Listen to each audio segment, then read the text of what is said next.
Hashem Kol Yisrael.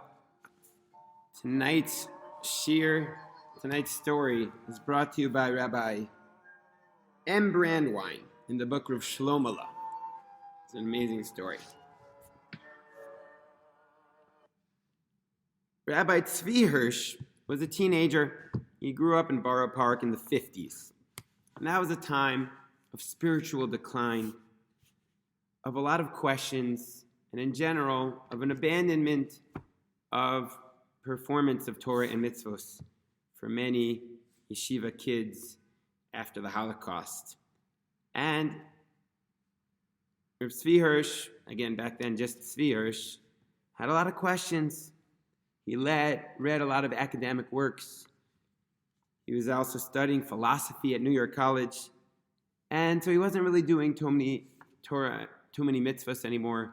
Basically, he was putting on a show so that his parents wouldn't get too angry.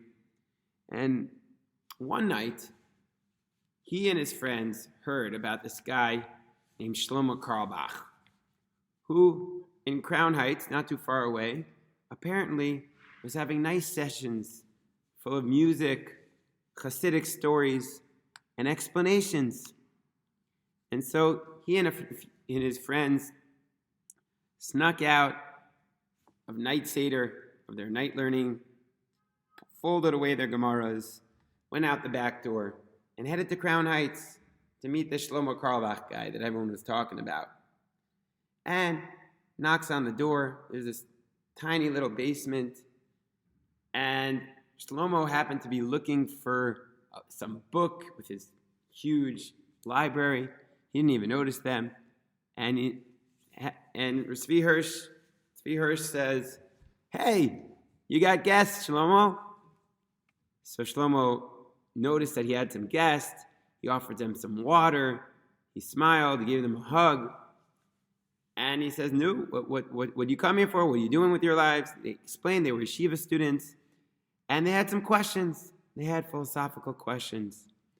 So the first boy said, "Listen, I read in my philosophy class that really all God cares about is that we'll be nice people. And all these commandments are really just, inventions of the rabbis to separate us from the non-Jews. But that's not really the essence of Judaism."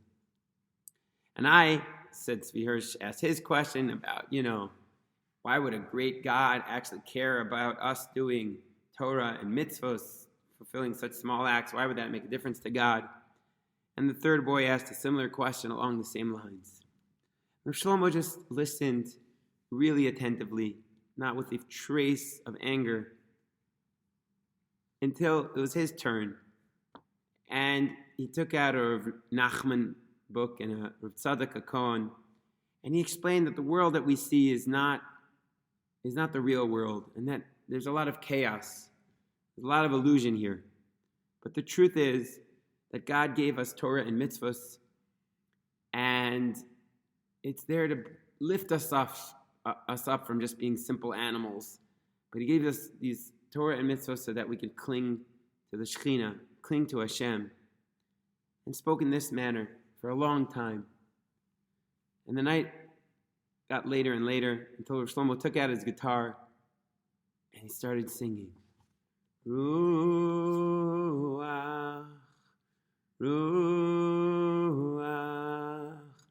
Ainai. Till the three boys put their hands over each other's shoulders. And Rav Shlomo explained that Rav Nachman said that there's a song for everything in the world. And there's even a song for belief in God. But only the Baal Shem Tov, the founder of Hasidus, knew that song. And he was looking for it his whole life. Shlomo was looking for that song. And they kept singing all night long. Or at least that's what it felt like. Until they looked out of the window and they saw the moon. And they just felt like they were above the moon. Rav Tzvi Hirsch concluded the story. He doesn't know if Shlomo Carlebach ever found the Baal Shem Tov's niggin. But after that night, he wasn't the same. Apparently, he had found his tune of belief. He had thrown away the unbelief, and from then on, he felt the closeness to Hashem and a strong desire to fulfill the Torah and mitzvahs. Ruach,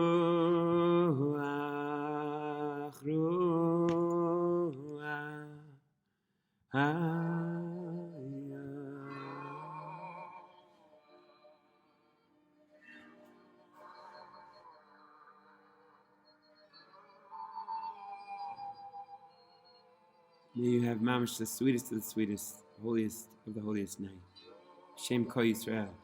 May this little story inspire us to put our hearts and souls into loving our fellow Jew, even if we don't have all the intellectual answers, to keep on singing and keep on davening. And may this Torah